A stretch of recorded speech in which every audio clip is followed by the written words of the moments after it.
En este video vamos a hablar de los principios generales que gobiernan el comportamiento de un cuerpo ante la presencia de fuerzas externas, esto teniendo en cuenta las formulaciones de los esfuerzos. Entonces, en este caso, vamos a hablar de posiciones tanto deformadas como no deformadas del elemento, pues estas son las posiciones que adquiere cuando está sometido a fuerzas. Entonces, en la primera parte vamos a hablar de toda la teoría de estos principios generales, cómo se modifica el comportamiento del sólido, ya sea deformado o no deformado, y posteriormente se verán unos ejemplos en los que se explicarán a fondo la aplicación de estas teorías. Entonces, cuando hablamos del tensor principal de Cauchy o el tensor de esfuerzos de Cauchy, debemos tener en cuenta que estamos hablando de una formulación de esfuerzos en un estado sólido en el que éste está deformado, es decir, la posición actual del sólido. Por lo que en ocasiones se va a necesitar la información de estos esfuerzos en un sólido cuando no está deformado, es decir, cuando éste adquiere la posición de referencia. Esta información se puede encontrar empleando los dos tensores denominados tensores primero y segundo de Kirchhoff y son ampliamente empleados para formular teorías en la mecánica del medio continuo. Entonces, los esfuerzos de Kirchhoff se clasifican en primer tensor de esfuerzos y segundo tensor de esfuerzos. El primer tensor de esfuerzos es denominado también el tensor lagrangiano de esfuerzos porque se está refiriendo a una posición no deformada del sólido. Entonces, en este caso, estamos hablando de una transformación lineal en el cual vamos a hablar de un estado de esfuerzos representado a través de una transformación lineal y este va a representar el esfuerzo en cada dirección, tanto normal como cortante, teniendo en cuenta que está en la posición no deformada, el vector normal a la superficie que estamos analizando y esto va a dar como resultado el vector de esfuerzos que describe el estado de esfuerzos en las tres direcciones, en donde el tensor de subcero, al que ya describimos anteriormente, se le denomina el primer tensor de esfuerzos y este se puede hallar en función del tensor de esfuerzos de Cauchy de la siguiente forma, teniendo en cuenta el gradiente de formación y el determinante del gradiente de formación. Esta es la relación que existe entre el tensor de esfuerzos de Cauchy y el tensor primero de esfuerzos de Kirchhoff. Ahora, el segundo tensor de esfuerzos se relaciona con el primer tensor de esfuerzos de esta manera, teniendo en cuenta la representación del gradiente de formación, que es en últimas el que nos indica cómo se está comportando el cuerpo cuando se le aplica un movimiento. Y la relación existente entre el tensor de Cauchy y el segundo tensor es la siguiente. Si reemplazamos el valor de T sub 0 por la representación matricial del primer tensor de esfuerzos, entonces nos vamos a encontrar ante esta formulación en donde J, como ya lo hemos expresado con anterioridad, determina la magnitud del determinante del gradiente de formación. Entonces, todas las ecuaciones de movimiento que se encontraron en el video anterior se pueden expresar con respecto a la configuración de referencia. Recordemos que las ecuaciones de movimiento las expresamos en términos de los componentes del tensor de Cauchy y recordemos que este tensor es formulado en configuración espacial, es decir, en la configuración actual. Entonces, una forma que tenemos de representarlo también es con respecto a la configuración de referencia, es decir, a la configuración sin deformar. Entonces, recordando la ecuación del movimiento en términos del tensor de esfuerzos de Cauchy, entonces vamos a tener esta representación tanto en representación directa como en notación indicial. Entonces, al reemplazar el valor del tensor de esfuerzos de Cauchy por su equivalente al primer tensor de esfuerzos de Kirchhoff, entonces se tiene esta representación en donde ya vamos a hablar de un tensor inicial o de un tensor en configuración de referencia. Y este tensor en configuración de referencia se representa de esta forma en el campo de la notación inicial. Vamos a tener también unas densidades de referencia y una aceleración.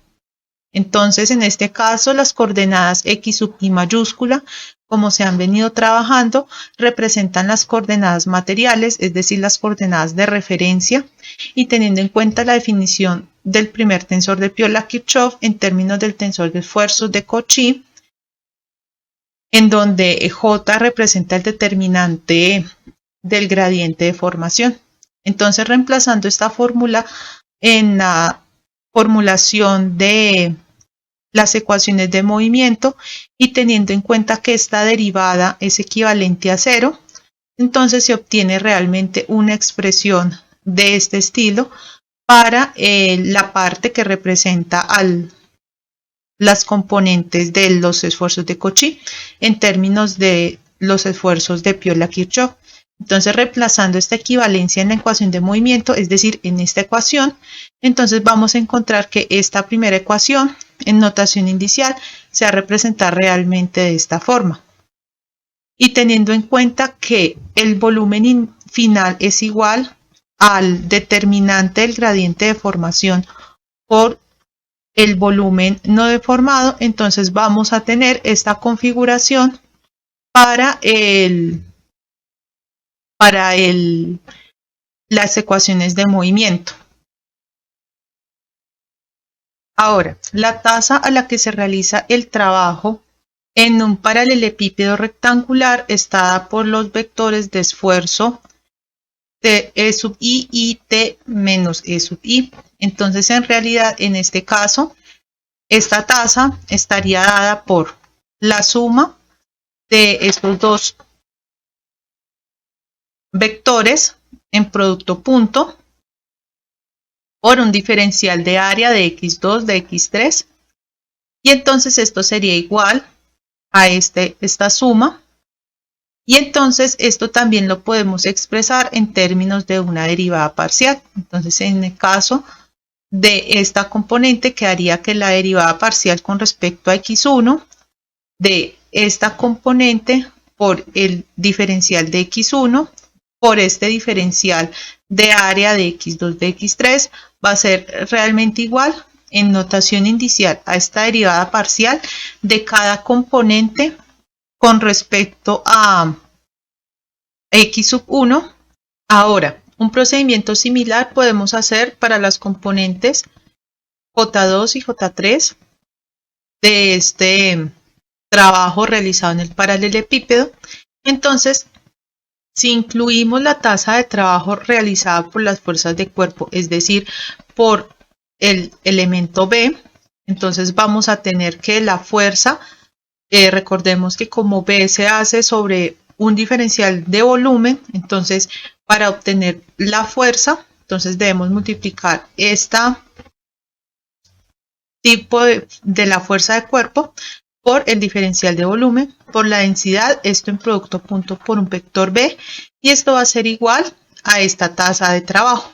Entonces, al incluir eso dentro de la suma, vamos a tener que la tasa total del trabajo hecha por el cuerpo queda representado a través de la suma P. Entonces, en esta suma P sumamos cada una de las derivadas parciales con la tasa de trabajo hecha por la fuerza de cuerpo. Entonces, teniendo aquí en cuenta el vector B, entonces hacemos una reestructuración de esta fórmula y entonces vamos a obtener que la derivada material del B sub i por la componente de B sub i más las componentes del tensor T sub ij, aquí estamos hablando del tensor de esfuerzos de Cauchy por la derivada parcial del vector B sub i con respecto a x sub j, por el volumen va a ser la potencia de esfuerzo.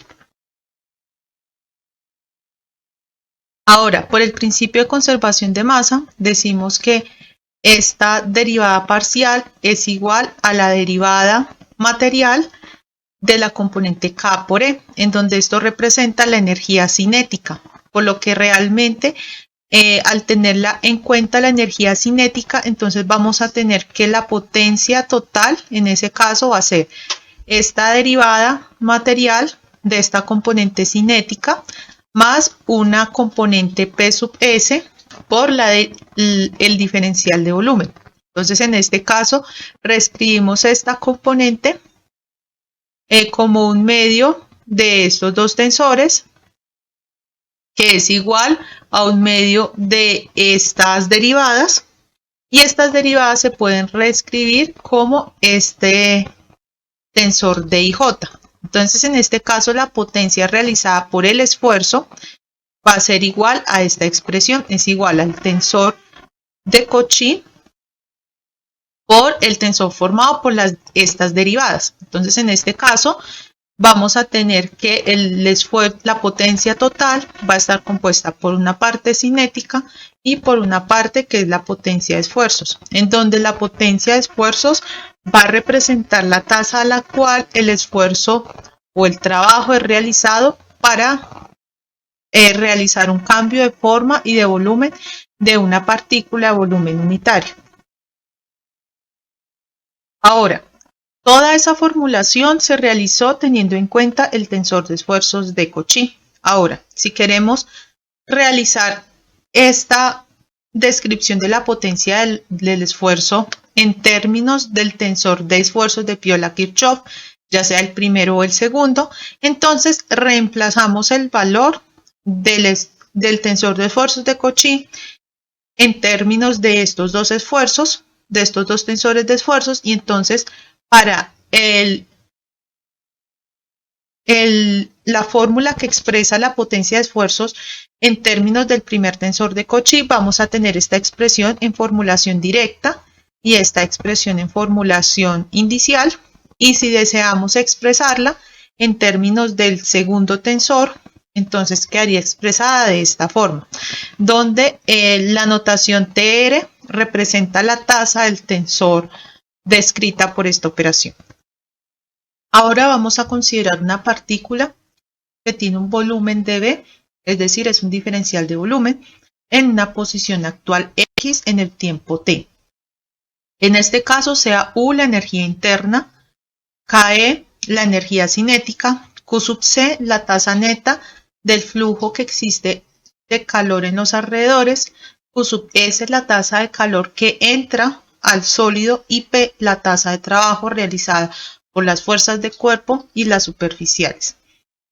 El postulado fundamental de conservación de la energía establece que la tasa de incremento de la energía interna y cinética de una partícula es igual al trabajo realizado más el calor circundante en el cuerpo más el calor alrededor del mismo. Entonces, en este caso, esa fórmula en términos de derivada material quedaría que la derivada material de la energía interna y la energía cinética es igual a la suma del calor circundante, el calor en el cuerpo y la tasa de trabajo o la potencia de esfuerzo realizada por los esfuerzos y las fuerzas de cuerpo. Entonces, en este caso, teniendo en cuenta la teoría de la conservación de masa, entonces vamos a tener esta representación de esta derivada material. Y en notación directa quedaría que esta derivada material es igual a la traza del tensor T por D menos la divergencia de el calor, el vector de calor, más la densidad por el calor entrante, en donde Q sub S es el calor suministrado por unidad de volumen. Ahora vamos a hablar de la desigualdad de entropía. Entonces sea eta en un punto actual, en un tiempo determinado, la entropía por unidad de masa para el medio continuo que estamos analizando. Por lo que la entropía total en una partícula que tiene volumen dB y que tiene una densidad ρ, en este caso será de ρ por la entropía en ese diferencial de volumen por el diferencial de volumen. Ahora, la tasa de incremento de la entropía, es decir, la variación de la entropía con respecto al tiempo, teniendo en cuenta la conservación de la masa. Esto quiere decir que el cuerpo no gana masa a medida que va avanzando en el tiempo el movimiento, es decir, la variación de la masa en el tiempo es igual a 0. Entonces es la siguiente. Vamos a tener esta derivada material de la masa por la entropía básicamente. Entonces en este caso aplicamos las propiedades de la derivada en el caso del producto. Entonces en este caso derivamos la entropía con respecto al tiempo y después derivamos con respecto al tiempo la masa. Pero entonces, por propiedades de la conservación de la masa, esta segunda derivada, es decir, esta derivada de la masa se vuelve 0, por lo que realmente la derivada de toda esta expresión se va a simplificar en únicamente la derivada de la entropía con respecto al tiempo y esto multiplicado por la masa. Ahora, la desigualdad de la entropía establece que la tasa de incremento en la entropía de una partícula siempre va a ser mayor o igual a la entropía que fluye a través de la superficie más la entropía que pasa a través del volumen. Es decir, esta entropía variando en el tiempo siempre va a ser mayor o igual que esta suma, en donde θ es la temperatura absoluta, el vector Q va a representar el flujo de calor y Q sub S es el calor suministrado.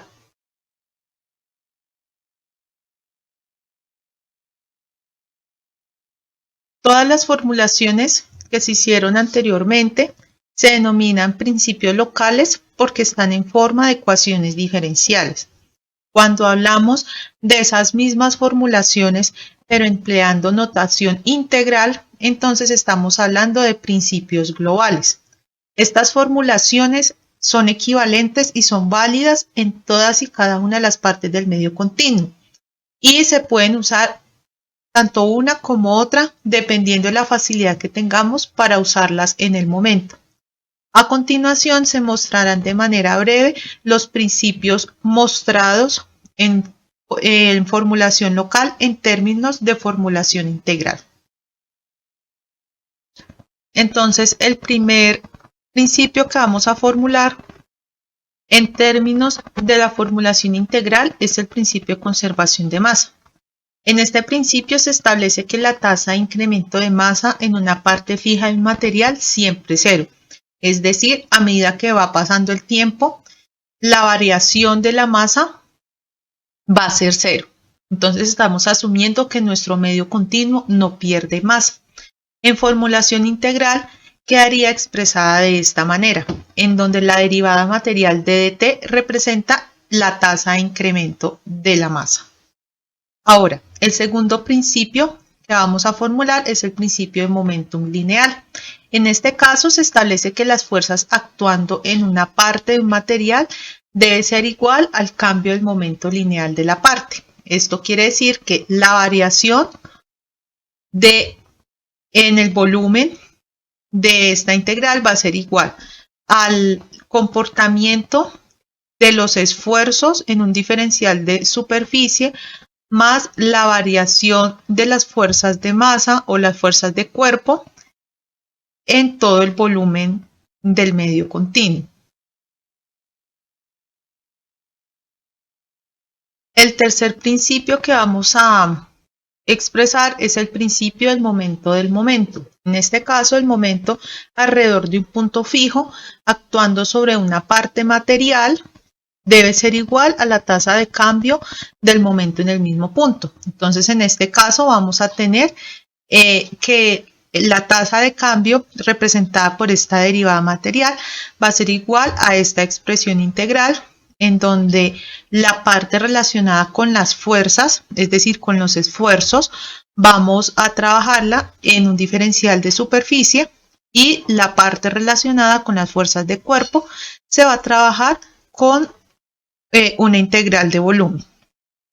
Y en el principio de conservación de energía se establece que la tasa de incremento de energía cinética en una parte fija de nuestro medio continuo debe ser igual a la suma de la tasa del trabajo realizado por las fuerzas de cuerpo, representadas por esta primera ecuación, y superficiales, representada por esta primera parte, donde el producto T por V, el producto punto, representa las fuerzas superficiales y este representa el trabajo de las fuerzas de cuerpo, y la tasa de calor en la frontera y la tasa de calor en el cuerpo.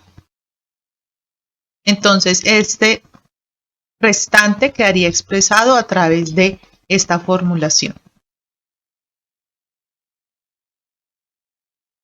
En esta segunda parte del video vamos a ver unos ejemplos los cuales nos van a ayudar a encontrar y a entender en qué casos se aplican los tensores de esfuerzos de Cauchy, los tensores de Viola-Kirchhoff, para poderlos aplicar de manera correcta. Recordemos que los tensores de esfuerzos de Cauchy se usan en representaciones actuales y los primeros y segundos tensores de Viola-Kirchhoff se relacionan con las configuraciones materiales o las configuraciones de referencia del medio continuo.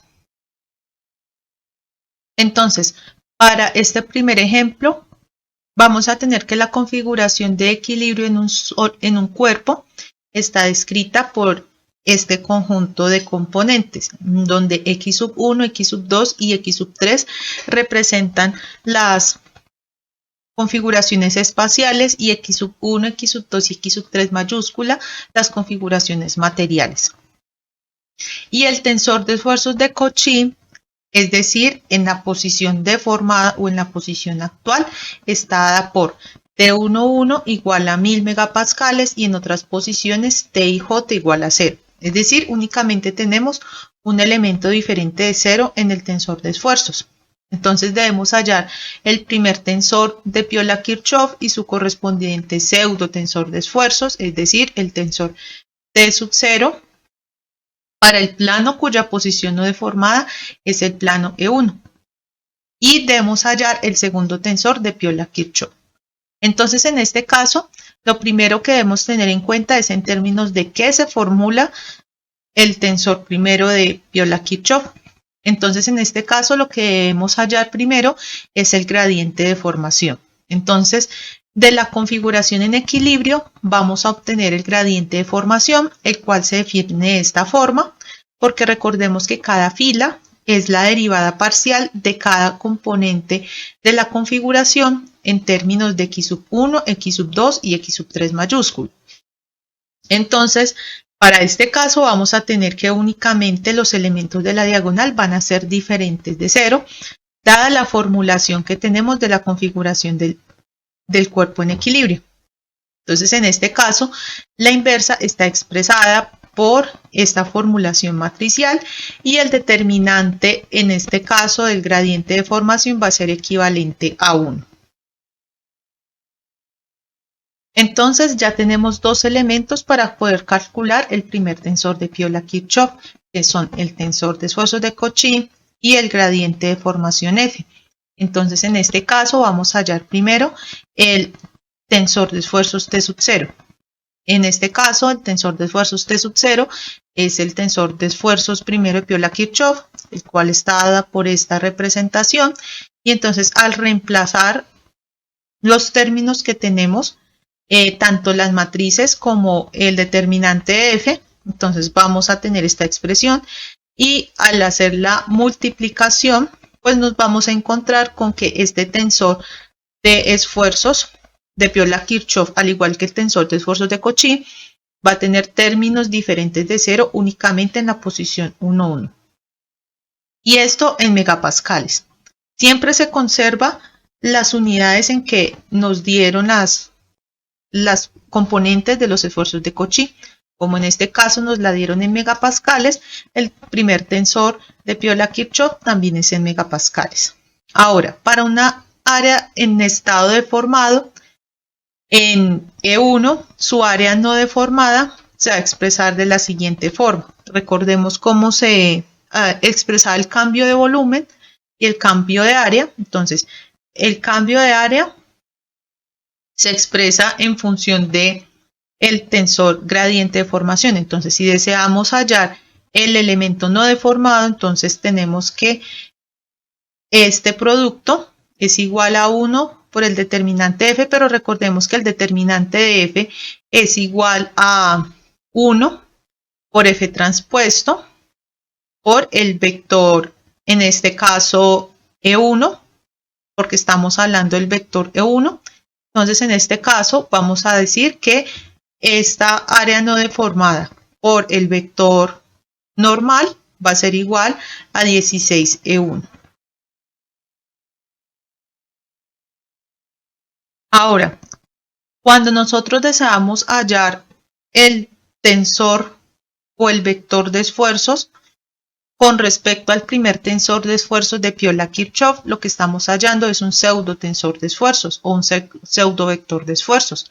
Entonces, en este caso debemos tener en cuenta cómo se representa esa transformación lineal, empleando como elemento de transformación el primer tensor de Piola-Kirchhoff. Entonces, en este caso, esa transformación está dada por esta relación en donde todos son elementos no deformados, es decir, son elementos en la posición de referencia. Entonces, en este caso, vamos a tomar a n0 como el vector E1, esto porque lo hallamos en la anterior diapositiva, por lo que al realizar este producto, T sub 0 es igual al tensor primero de esfuerzos de Piola-Kirchhoff, que únicamente tiene elementos en la posición 1, 1, por el elemento que representa a n sub 0, que en este caso es el vector canónico E1. Entonces, al realizar este producto, vamos a obtener que el pseudo vector de esfuerzos va a quedar representado de esta forma, con componente diferente de 0 únicamente en la primera componente. Ahora, para solucionar el segundo punto, debemos tener en cuenta la representación del segundo tensor de Piola-Kirchhoff. En este caso, vamos a usar el tensor de Cauchy para encontrar el segundo tensor de Piola-Kirchhoff.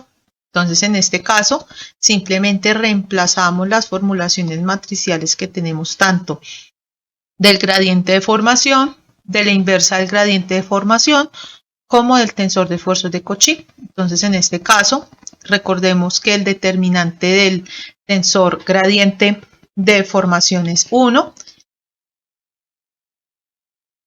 Y entonces, al realizar este producto, pues obtenemos que, al igual que el primer tensor de Piola-Kirchhoff, como el tensor de esfuerzos de Cauchy, se tiene que este segundo tensor de esfuerzos tiene elementos diferentes de 0 únicamente en la posición 1, 1.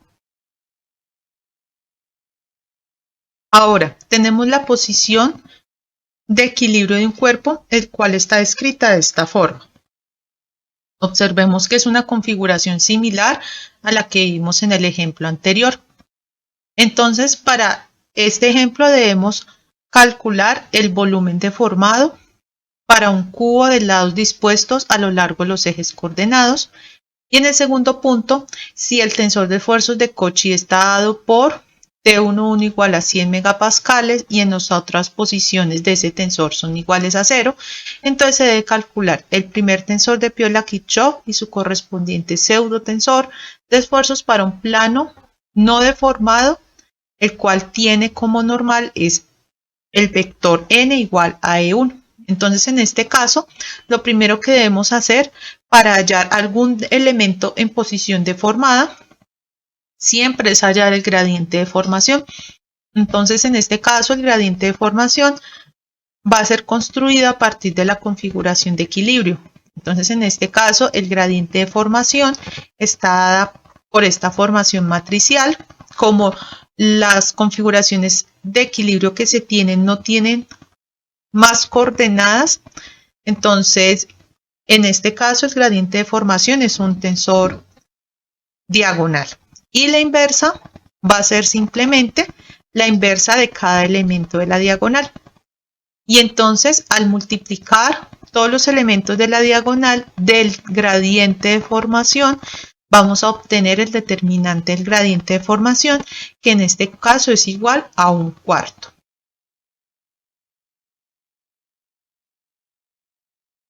Entonces el volumen que va a estar definido por esa deformación, es decir, nuestro volumen deformado va a ser igual al diferencial de volumen, que es el determinante de F, que recordemos que es J, por el volumen no deformado. En este caso será un cuarto por 1, porque estamos hablando de un elemento de tamaño unitario, y entonces este va a ser igual a un cuarto. Y ahora, si deseamos hallar el área deformada en la cara ubicada en el plano E1, es decir, su vector normal va a ser E1, entonces vamos a tomar como referencia una área deformada unitaria.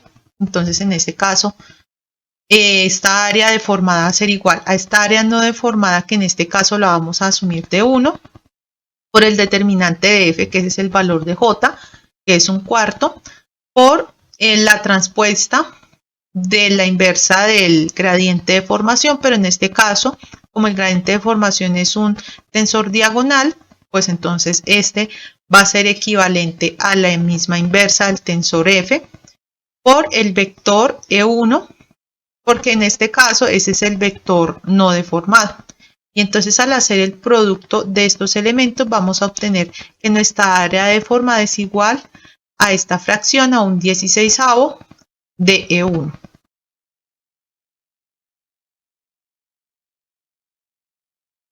Ahora, para el segundo punto debemos hallar el primer tensor de esfuerzos de Piola-Kirchhoff. Entonces, en este caso, tenemos en cuenta que este primer tensor de esfuerzos T sub 0 es función del tensor T, que es el tensor de esfuerzos de Cauchy, y del tensor gradiente de formación.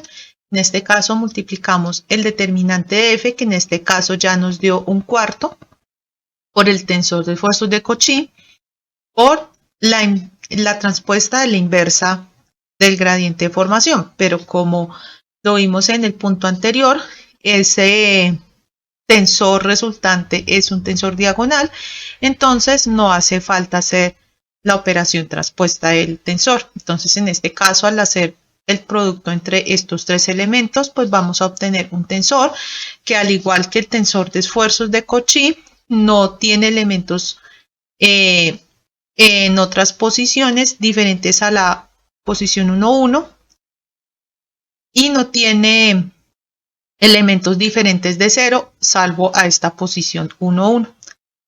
Esto expresado en megapascales, porque este es un esfuerzo.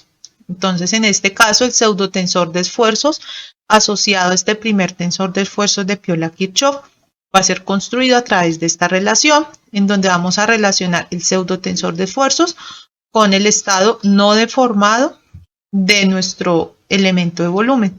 En este caso, el punto va a tener el elemento vector, que va a ser en la posición no deformada, y la expresión de los esfuerzos en posición no deformada. Entonces, al hacer esta multiplicación, obtenemos un vector en donde vamos a tener valores diferentes de 0 únicamente en la primera componente, y esto expresado en megapascales.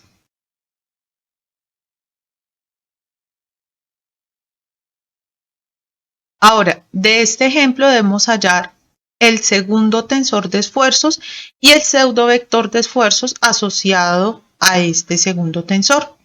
Todos los tensores o todos los vectores de esfuerzos asociados al primer y al segundo tensor de esfuerzos de Piola-Kirchhoff se denominan pseudotensores o pseudovectores de esfuerzo. Entonces, en este caso, para hallar el pseudovector de esfuerzos de Piola-Kirchhoff, debemos hallar el segundo tensor de Piola-Kirchhoff, el cual lo vamos a hallar en función del primer tensor. Entonces, en este caso es simplemente multiplicar la inversa del gradiente por el primer tensor de esfuerzos de Piola-Kirchhoff, y entonces, al hacer este producto vamos a obtener el segundo tensor de Piola-Kirchhoff, en donde el elemento 1, 1 es el único que es diferente de 0.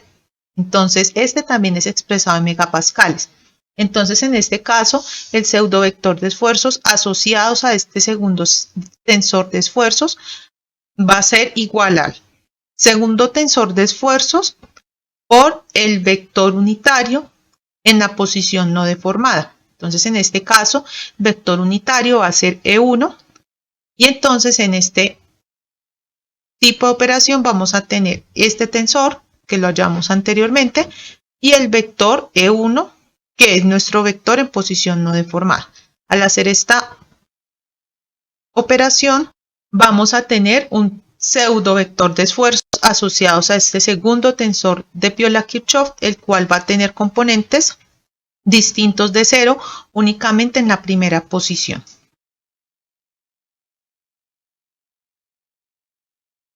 Ahora, para este ejemplo vamos a tener en cuenta la configuración de equilibrio del cuerpo expresado en estas componentes. Entonces, como vemos, la componente x1 tiene términos únicamente en x1, x2 en x2 mayúscula y x3 en x3 mayúscula.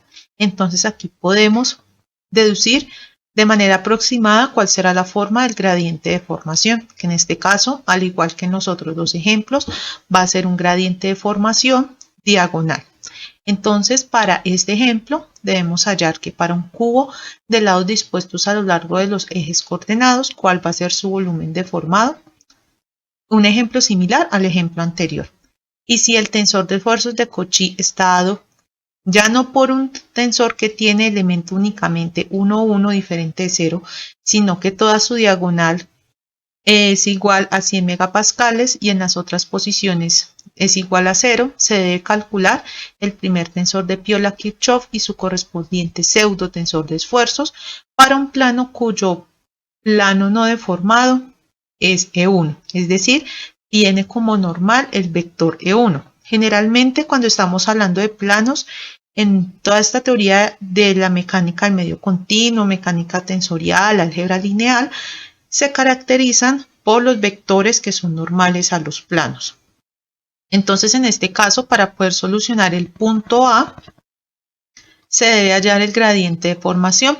Entonces, en este caso, el gradiente de formación, como ya lo vimos en los ejemplos anteriores, se define de esta forma.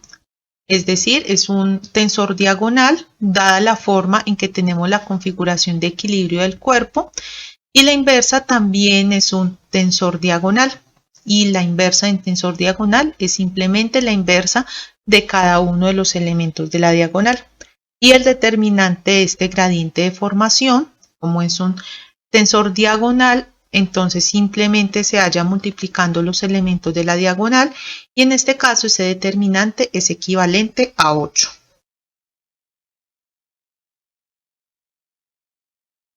Por lo que para esta configuración de equilibrio, el volumen deformado se calcula como el producto del determinante F por el volumen no deformado, que en este caso lo tomamos como un volumen unitario, y entonces ese volumen deformado va a ser equivalente a 8.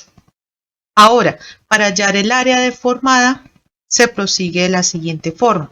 Debemos tener en cuenta que estamos trabajando con una área unitaria, entonces reemplazamos esa área no deformada, 1, el determinante F, que en este caso dio como resultado 8, el tensor transpuesto del tensor inverso del gradiente de formación, pero en este caso como nuevamente estamos trabajando con un tensor diagonal, entonces se tiene que el tensor transpuesto es igual al tensor inverso. Entonces en este caso vamos a tener esta representación de ese tensor gradiente de formación inverso transpuesto y el vector unitario a la superficie, que en este caso va a ser el vector E1. Entonces, al multiplicar todos estos elementos, nos vamos a encontrar con que el diferencial de área deformado va a ser igual a 4 veces por el vector E1, que representa el vector ya en la posición deformada. Ahora, en este caso, para solucionar el punto B, debemos construir primero el tensor de esfuerzos de Cauchy. El tensor de esfuerzos de Cauchy, tal y como nos lo dieron en el enunciado del problema, tiene esta representación, es un tensor diagonal, entonces los productos en este caso se van a facilitar. Entonces, para hallar el primer tensor de Piola-Kirchhoff, debemos tener el determinante de F, el tensor de esfuerzos de Cauchy y la transpuesta a la inversa del gradiente de deformación, que en este caso únicamente necesitamos el inverso del gradiente de formación, dadas las características del gradiente de formación. Entonces, en este caso, vamos a tener el determinante de F, que es 8, el tensor de esfuerzos de Cauchy, que es un tensor diagonal, y el tensor inverso. Pues como estamos trabajando con un tensor diagonal, pues no hace falta calcular la transpuesta. Y entonces al realizar la operación, en este caso es muy fácil porque únicamente tenemos elementos en la diagonal, entonces basta con multiplicar cada una de las componentes de la diagonal por este 8. Y entonces en este caso vamos a tener que este producto va a ser equivalente a esto en megapascales, porque el esfuerzo está dado en megapascales en el tensor de esfuerzos de Cauchy.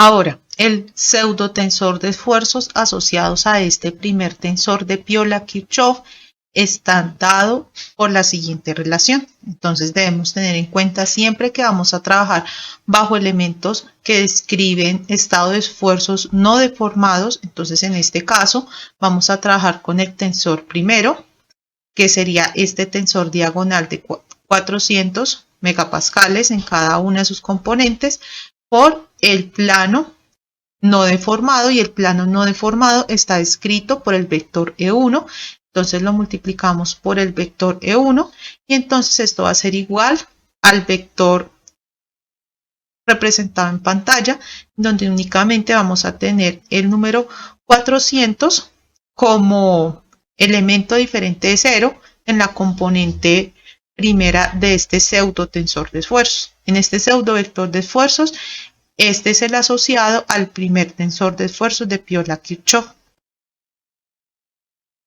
Y finalmente debemos hallar el segundo tensor de esfuerzos y su correspondiente pseudovector de esfuerzos.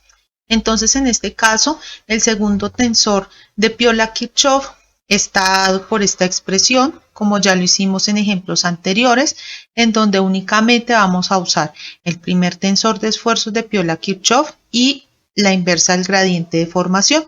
Entonces, en este caso, reemplazamos los resultados que usamos anteriormente como inversa del gradiente de formación y como tensor primero de esfuerzos de Piola-Kirchhoff. Entonces, en este caso, tenemos el producto de estas dos representaciones tensoriales y al hacer ese producto obtenemos este tensor.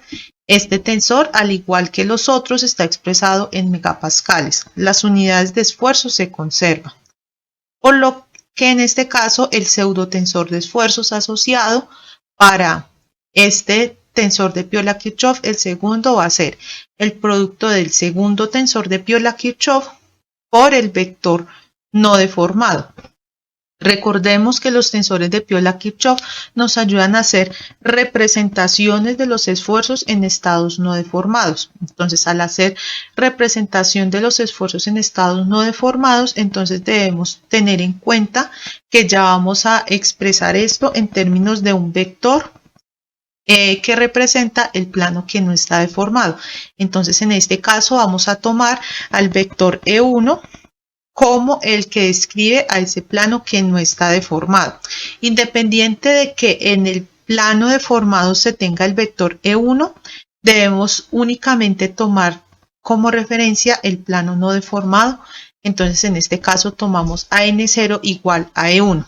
Entonces, al realizar este producto, vamos a tener que este tensor diagonal que obtuvimos de la operación que acabamos de hacer en el inciso C por el vector N0 asociado a nuestra área no deformada, entonces vamos a tener que esta operación nos va a arrojar como resultado este vector. Este vector lo que nos está expresando es el pseudovector o el pseudotensor de esfuerzos asociados a este segundo tensor de Piola-Kirchhoff, en donde vemos que el único elemento que es diferente de 0 es la primera componente, que en este caso son 200. Como estamos hablando de esfuerzos, son 200 megapascales. Siempre conserva el tipo de unidades que se trae en el segundo tensor de Piola-Kirchhoff en este caso.